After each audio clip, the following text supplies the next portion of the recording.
मणि है, और पारस मणि ऐसी होती है कि अगर लोहे से छुआ दिया जाए तो सोना बना देती है। लोहे से अगर उसे छुआ दिया जाए तो लोहा ही सोना बन जाता है। पारस मणि का ये काम होता है। अब वो गांव का व्यक्ति आया, नौजवान लड़का आकर के कहने लगा, महाराज जी मुझे अपना चेला बना लो, मुझे अपना चेला बना लो। महात्मा जी ने कहा कि बेटा वैसे मैंने अभी तक जीवन में अभी कोई चेला बनाया नहीं है। नहीं महाराज जी, मुझे आप अपना चेला बना लो, क्योंकि वो तो मन में सोच करके आया था कि ये पारस मणि मेरे हाथों में लग जाए फिर बस। महात्मा जी कहने लगे, ठीक है बेटा, अगर तू ज्यादा ही आग्रह कर रहा है तो चल मैं तुझे चेला बना लेता हूं। 2-4 दिन हुए, रहा वहीं पर महात्मा जी के पास में।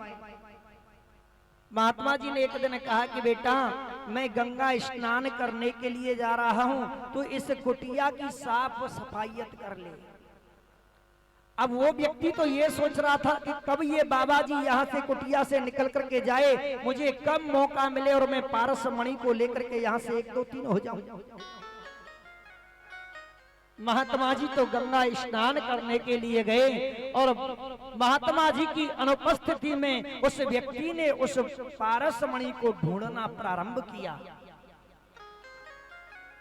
पूरी कुटिया को उसने छान मारा, लेकिन पारस मणि उस व्यक्ति के हाथ नहीं लगी।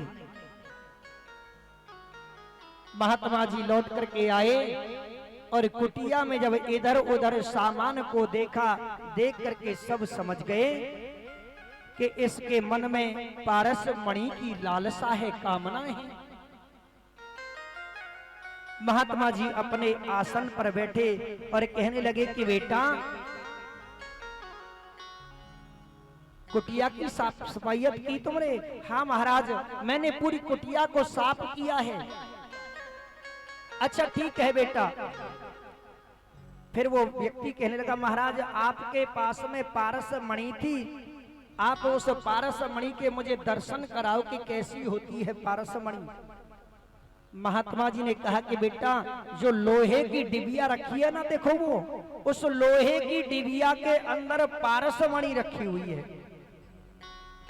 अब वो व्यक्ति सोचने लगा कि पारस मणि लोहे की डिबिया के अंदर, तो ये डिबिया क्यों नहीं सोने की हुई? महात्मा जी के पास में उस डिबिया को दिया हाथ में और कहने लगा कि महाराज पारस मणि तो लोहे को सोना बना देती है, फिर ये डिबिया कैसे लोहे की रह गई, ये सोने की क्यों नहीं हुई? महात्मा जी ने बताया कि बेटा ये पारस मणि इस कपड़े में लिपटी हुई है, कपड़े के आवरण में लिपटी हुई है। जब ये कपड़ा अलग कर दिया जाएगा और इससे छुआ दी जाएगी तो तुरंत ये सोने की हो जाएगी। इसी प्रकार से जीव और परमात्मा एक जगह पर विराजमान हैं, एक ही जगह पर हैं, लेकिन ये माया रूपी आवरण जो लगा हुआ है ना, इसको अलग करना होगा पहले। जब ये अलग हो जाएगा, ये माया रूपी कपड़ा, जो माया रूपी जो पर्दा हमारी आंखों पर लगा हुआ है, ये जब अलग हो जाएगा तो हमें साक्षात भगवान के दर्शन हो जाएंगे, गोविंद की प्राप्ति हो जाएगी। श्री सुखदेव जी महाराज कहते हैं, परीक्षित इस रास लीला में भगवान और भक्त एक हुए हैं, जीव और ईश्वर का मिलन हुआ है।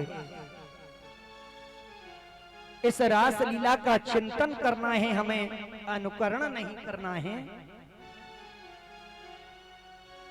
रास का ऐसा प्रसंग है, ऐसी पवित्रता है रास में कि रास के इस प्रसंग में भगवान ने जिन गोपियों के साथ में रास किया, वो गोपी कोई साधारण स्त्री नहीं थी,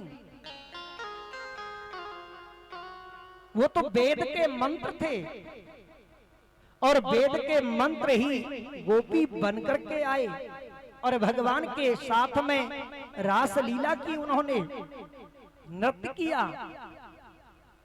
कि भगवान पिता रात्रि सरदो फुल्ल मल्लिका।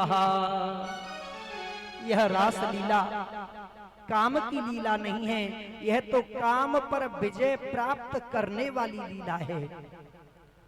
कि ब्रह्मादि जय सन्नोड़ दर्प कंदर्प दर्पहा जयति श्रीपत्योर गोप्यो रास मंडल मंडितः। श्री कृष्ण कोई साधारण देव नहीं है, ये तो साक्षात परमात्मा है। कामदेव ने श्री कृष्ण से कहा कि मैं मर्यादा का पालन तो साधारण जीव के लिए है। हे श्री कृष्ण, मैं तुम्हारे साथ में युद्ध करूंगा। भगवान कहने लगे कि कामदेव, तुम कौन सा युद्ध करना चाहते हो? अरे युद्ध तो दो प्रकार के होते हैं, एक होता है किले का युद्ध, दूसरा होता है मैदान का युद्ध। तुम कौन सा युद्ध करना चाहते हो? आज कामदेव ने भगवान श्री कृष्ण से कहा कि श्री कृष्ण, मैं तुम्हारे साथ में मैदान का युद्ध करना चाहता हूं। जिस समय पर तुम उन असंख्य गोपियों के साथ में रास लीला करोगे ना, उसी समय पर मैं अपने काम के बाणों को तुम्हारे ऊपर चलाऊंगा। फिर पता चलेगा कि कौन बड़ा है कौन छोटा है। आज पवित्र परम पवित्र समय आया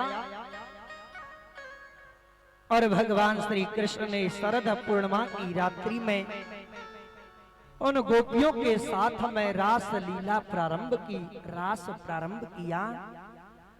भगवान उन असंख्य गोपियों के साथ में रास लीला करते हैं, बंसी को बजाते हैं, मुरली को बजाते हैं और मुरली को बजाते हुए उन असंख्य गोपियों के साथ में नाचते हैं।